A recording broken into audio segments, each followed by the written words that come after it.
தமிழக வெற்றிக் கழக அரசு தனது முதல் 100 நாட்களை நிறைவு செய்திருக்கிறது.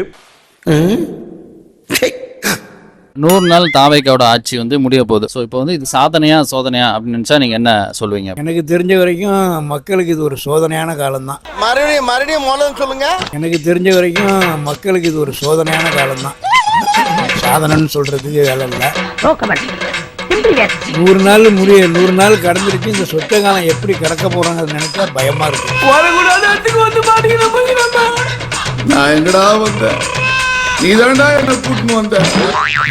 ஒரு பஞ்சாயத்தடா முடிச்சு பாரு, நமக்காக அம்பட்டு போலும் பிள்ளை குட்டியோட வெயில்ல காத்து கிடக்குறாங்களே.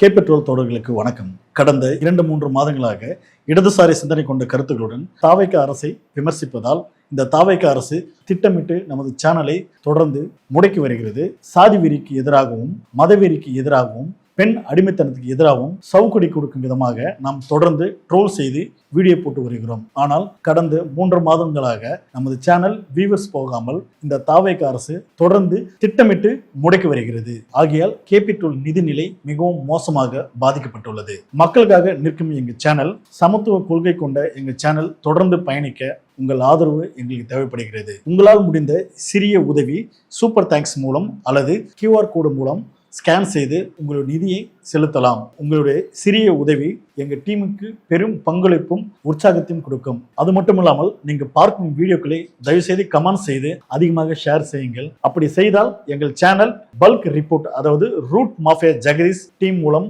பல்க் ரிப்போர்ட் செய்த எங்கள் சேனல் மீண்டும் பழைய நிலைமைக்கு வரும். தயவுசெய்து வீடியோ பார்ப்பவர்கள் கமெண்ட் செய்து அதிகப்படியாக ஷேர் செய்யுங்கள். நன்றி, வணக்கம். இது யார் ஆளுங்கட்சி யார் எதிர்க்கட்சி என்பதை சொல்லாமல் இந்த சட்டப்பேரவை நிகழ்வுகளை அப்படியே புதுசா யார்ட்டையோ காட்டினீங்கன்னா அவங்க எதிர்க்கட்சியை ஆளுங்கட்சியாகவும் ஆளுங்கட்சியை எதிர்க்கட்சியாகவும் யூகித்துக் கொள்வார்கள். என்ன அடிக்கிறாரு அவரு அசால்ட் ஆறுமுகம், அடி வாங்குறாரு அவர் தான் அசால்ட் ஆறுமுகம். போதை உங்க ஆட்சியில கட்டுப்படுத்தலைங்கிறாங்க. இங்க இருந்து எதிர்க்கட்சி தலைவர் பொறுப்பா சொல்றாரு, ஐயா எங்க ஆட்சியில் போதைப் பொருளை சிறப்பாக கட்டுப்படுத்தியதற்காக நீங்க இப்ப விருது கொடுத்தீங்க. அந்த விருது ஜெயலலிதா ஆட்சி காலத்துல இருந்து கொடுக்கப்படுகிறது. கொடுத்தது இல்லங்க, அது 2013 தான் கொடுக்கப்படுது. நெல்குடங்கள் கட்டினீர்களா அப்படின்னு கேட்கிறாரு. யாருன்னு பார்த்தா அவர் அறநிலைத்துறை அமைச்சர். பரவாயில்ல, கேட்கலாம். MRK பன்னீர்செல்வம் இருந்துச்சு, தொகுதி வாரியா மாவட்டம் வாரியா எங்கெல்லாம் உணவு தானிய கிடங்குகள் கட்டப்படுதுன்னு பதில் சொல்றாரு. வீடு கட்டும் திட்டம், நீங்க என்ன வீட்டை கட்டிட்டீங்க, அந்த வீடே சரியில்லைன்னு ஒருத்தர் சொல்றாரு. ஐயா அது அப்படி இல்ல, நாம வீடை கட்டி கொடுக்க மாட்டோம், நாம காசு கொடுத்துருவோம், கூடுதலாக அந்த பயனாளிகள் பணத்தை போட்டு அவங்க தான் கட்டிப்பாங்க, வீடு நம்ம கட்டி கொடுக்கறதுல. அது புரியாம பேசுறீங்க. எப்படி போட்டாலும் அடிக்கிறான்டா. யாருக்குமே என்ன இஷ்யூனே தெரியல. 13 சோக்கரா இருந்தா எப்படிப்பா அடிக்கிறது? ஆளுங்கட்சி சரியாக நடத்தலைங்கிறதுக்கு உதாரணம் பல இருக்குதே. எதை சொல்றது? எதிர்க்கட்சி உறுப்பினர்கள் பேசக்கூடிய, ஏன்னா அவங்க எதிர்க்கட்சியா இருக்கும்போது கொஞ்சம் கடினமான வார்த்தைகளை ஆளுங்கட்சியை நோக்கி பயன்படுத்துவாங்க, அவை குறிப்பிலிருந்து நீக்கப்படும் பார்த்திருக்கோம். அதானே உலக வழக்கம். ஆட்சி கட்சியை சேர்ந்தவர்கள் பேசக்கூடிய பேச்சுக்கள் தினசரி ஏதோ ஒரு 3, 4, 5 அவை குறிப்பிலிருந்து நீக்கப்பட்டுக்கிட்டே இருக்கு. அவைக்குழு நீக்கப்படுகிறது, அவைக்குழு நீக்கப்படுகிறது. அப்போ ஆட்சி கட்சியை சேர்ந்தவர்கள் அவை குறிப்பிலிருந்து நீக்கக்கூடிய விதத்தில் தான் பேசுகிறார்கள் அப்படின்னு சொன்னா யாரு அவையை சரியா நடத்தல அப்படிங்கிற கேள்வி இயல்பாளு. அல்ல குற்றாலத்தில் இருக்க வேண்டியதா இங்க வந்து ஏன் வாங்குறீங்களா? சட்டப்பேரவை தலைவர் கூட ஒரு விஷயத்தை பண்றாரு. வன்னியரசு அவர்கள் பாஜகவை பற்றி பேச ஆரம்பிச்சோன்னா அவரே உள்ள குறுக்கிட்டாரு. இல்ல அதெல்லாம் நான் அவை குறிப்பிலிருந்து நீக்குகிறேன் என்று சொன்னார். என் பாசஞ்சரை நான் தான் காப்பாத்தணும், வேற யார் காப்பாத்துவா? முதல்ல உள்ள காப்பாத்திக்கடி. இன்னைக்கு பாஜகவை பற்றி, மோடியை பற்றி, அமித்ஷாவை பற்றி வன்னியரசு அவர்கள் பேசிய உடனே அமைச்சர் ஆதவர்ஜுனா பதட்டமாயிட்டாரு. அந்த கட்சி அது நம்ம அந்த பிரதமர் அந்த பேரெல்லாம் நீங்க அதை சொல்ல கூட தேங்கிறார். அதை நீக்குங்கிறாரு. அந்த பயம் இருக்கட்டும். மோடின்னு சொன்னதே அவை குறிப்பில இருந்து நீக்கணுங்கிற அளவுக்கு நீங்க பாஜக கண்டு பயந்து நடுங்கிட்டு என்ன இப்படி நடக்குது? காக்கா வலிப்பா? ஏன் காக்கா வலிப்பில்லப்பா, பயத்துல நடக்குதுப்பா. நீங்க பயந்து நான் பார்த்ததே இல்லையே. அதெல்லாம் நிறைய பயப்படுவேன். வெளியே தெரியாம சாமத்தியமா மண்டமனாலும் உங்களுக்கு தெரியல. மோடி அமித்ஷான்னு பேர் உச்சரிக்க கூட பயப்படணும் தாவேகா. இவங்க கிடக்குறானுங்க சுண்டக்கா பசங்க. பல கேள்விகளுக்கு பதில் தரேன்னு சபாநாயகரே சொல்றாரு. அமைச்சர்களுக்கு முட்டா பயில சார், அவங்க எல்லாம் அறிவியட்ட பயில சார். அமைச்சர்களுக்கு எந்தெந்த கேள்விக்கு பதில் தெரியும்னு தெரிஞ்சுக்கிட்டு நீங்க கேள்வியை கேளுங்கன்னு சொல்றதெல்லாம் நான் இப்பதான் பாக்குறேன். ஆனா இது புதுசா இருக்குனே, புதுசா இருக்கு. அவங்க அவைக்கு புதியவர்கள்ங்கறத அவங்களே ஒத்துக்கறாங்க சார். சின்ன பையன் சார், ஆனா அந்த மாதிரி பேசலையே. இன்னொருகள் என்ன பேசணும்னா பேசலாம், எங்களுக்கும் அவை தெரியும். ஜனநாயகம் எப்படிதான் நான் பேசுறேன், அளவை நான் நிர்ணயிக்கிறேங்க, நீங்க பேசுங்க. ஓ இது முன்னாடி ஒரு அசிங்கப்பட்டதே இல்லையாமா? புதியவர்கள் எதிர்க்கட்சியை பார்த்து கண்ணாமண்ணான்னு பேசலாம், அப்ப புதியவர்கள் இல்லையா? சிவன் சொத்து கொலநாசம் என்பதை அறிந்தவர்கள் நாங்கள் என்று சொல்றாங்களே, கூடிய சீக்கிரம் நிறைய விஷயங்களை எடுத்து வச்சிருக்கிறோம், ஆதாரத்தோட நாங்க வெளியிடுறோம். ஆதாரங்களை நீங்க வைத்துக் கொண்டிருக்கிற போது நீங்க பேசுங்க. இப்போது வேண்டாம், அவைக்குழு நீக்கிற நீங்க வந்து மத்த எல்லாத்துலயும் உங்களுக்கு புதியவர்கள் இல்ல, வேலை செய்ய சொல்லும்போது மட்டும் புதியவர்களா? கண்டு விட்டாளையா, சூச்சமத்தை கண்டு விட்டாளே. எம்எல்ஏக்களுக்கு கார் கொடுக்கணும்னு அரசு முடிவு பண்ணுது. இதுல ஒன்னும் குறைச்சல. எதிர்கட்சி தலைவர் என்ன சொன்னார்? ரொம்ப தெளிவா சொன்னார். எங்கள் கட்சியை சேர்ந்த எம்எல்ஏக்களுக்கு அது தேவையில்லைன்னு எங்க கட்சி முடிவு பண்ணிருக்குது. நல்லா வெந்திருக்குது, வேண்டாம். கடும் நிதி சுமை இருப்பதாக நீங்கள் தான் சொல்லுகிறீர்கள், எனவே யாருக்கு தேவை என்று அறிந்து அதை கொடுங்கள் அப்படின்னு ஒரு சஜஷன் சொல்றாரு. ஐயாவுக்கு கோவம் வந்துருச்சு ஐயா. அதை ஒரிஜினல் எழுதிட்டாரு. எதிர்கட்சி தலைவர் என்ன சொன்னாரோ அதையே திருப்பி இவர் சொல்லிட்டு, டேய் நான் என்ன சுக்லாம் பரதம் சசிவர்ணமா சொல்லிட்டு இருக்கேன், நான் சொன்னதை ரிப்பீட் பண்ணிட்டு இருக்கிறேன். எதிர்கட்சி தலைவர் சொன்னதான் சொல்றாரு, சொல்லிட்டு எதிர்கட்சி எடுத்துட்டாரு. நீங்கள் இதில் அரசியல் செய்கிறீர்கள், உங்களுக்கு நீங்க வந்து உங்க அப்பா வந்து என்ன சொத்து மதிப்பு தாக்கல் செய்தார், நீங்க வந்து என்ன தேர்தல் பிரமாண பத்திரத்தில் இதெல்லாம் யாரா உன்கிட்ட கேட்டா, யாரா நீ? நேற்று தென்மண்டல மாநாடு நடந்திருக்கு இல்லையா, அதை பற்றிலாம் இன்னைக்கு சபையில பேசி என்ன தீர்வு எடுத்தீங்க? அதெல்லாம் ரகசியம், சொல்றதுக்கு இல்ல. ஐயோ சாப்பிட்டு கூட கூட எதுவும் இல்ல. கட்லி சாப்பிடுங்க, வீட்டுல பண்ணுங்க. யார் வீட்டுல பண்ணதுடா?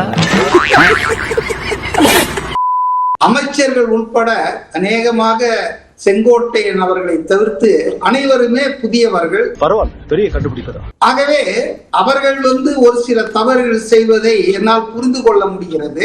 இங்க பாரு, நான் ஓபனா பேச விரும்பல, சுத்தி வளைச்சு பேசுறேன். ஆனால் பலமுறை சட்டமன்ற உறுப்பினர்களாக இருந்தவர்கள், நீண்ட அனுபவம் வாய்ந்த எதிர்கட்சியில் இருக்கக்கூடியவர்கள், தலைவர்கள், அவங்க நடந்துகிறது பார்த்தா எனக்கு ரொம்ப வேதனையா இருக்கு. எதுக்கு தாங்க முடியலன்னு சொன்னியே, விஷம் குடிச்சிட்டு சாவு. பொது வேலை செய்யறவங்களுக்கு கார் என்பது இன்றைக்கு ஒரு அத்தியாவசியமான தேவை. சமூகம் பெரிய இடம் போட்டு, அது ஒரு லக்ஸுரி கிடையாதுங்க. கார் என்பது ஒரு லக்ஸுரி இல்ல. முகரக்கட்டிய பார்த்தாலே மூட அவுட் ஆகுதுடா, போடா. இது வரைக்கும் அதை யாரும் லக்ஸுரினோ கொடுக்க கூடாதுன்னோ யாருமே சொல்லலையே. பொல்லியா போடல.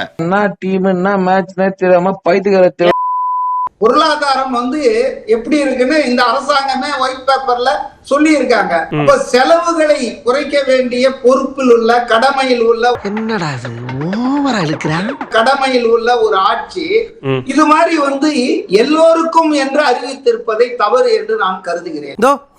போதுமா? அறநிலையத்துறை அமைச்சர் ரொம்ப இளைஞர், அநேகமா கேபினெட்லயே இளைஞர் நினைக்கிறேன். இவெல்லாம் யூத்தாடா சூ. ரமேஷ் அவர் பல விஷயங்கள் பேசுறாரு. கிழிச்சான் அந்த லட்சணத்தை நீங்களே பாருங்க.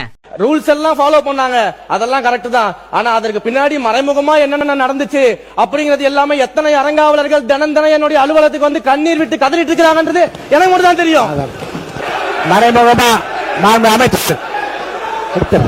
மறைமுகமா என்ன நடந்தது என்றால் அவைக்கு நான் நீக்கிறேன். சரிங்க, நீக்கிடுங்க.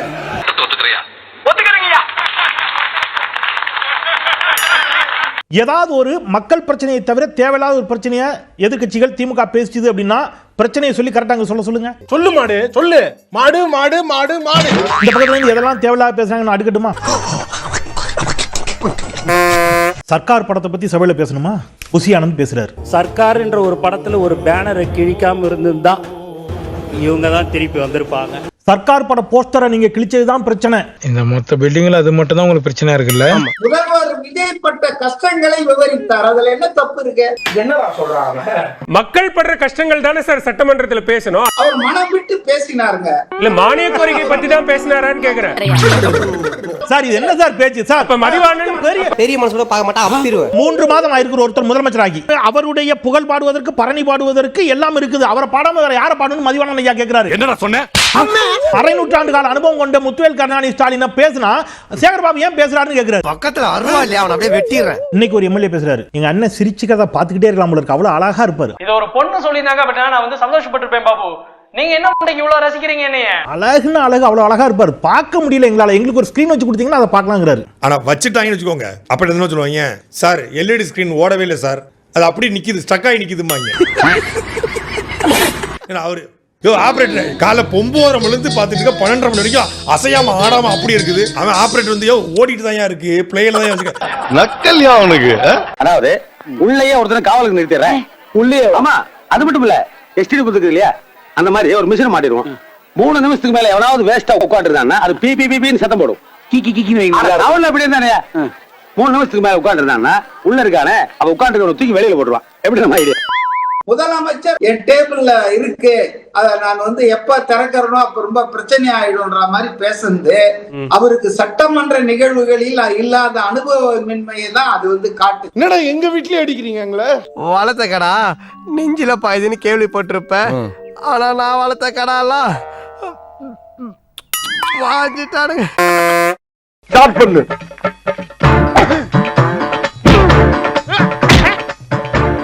இங்கிட்டு வா. அப்படியா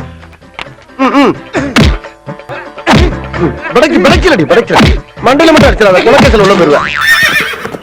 சரியா? உங்க வீட்டு பிள்ளையா நினைச்சு எல்லாரும் என்னை மன்னிச்சிருக்க.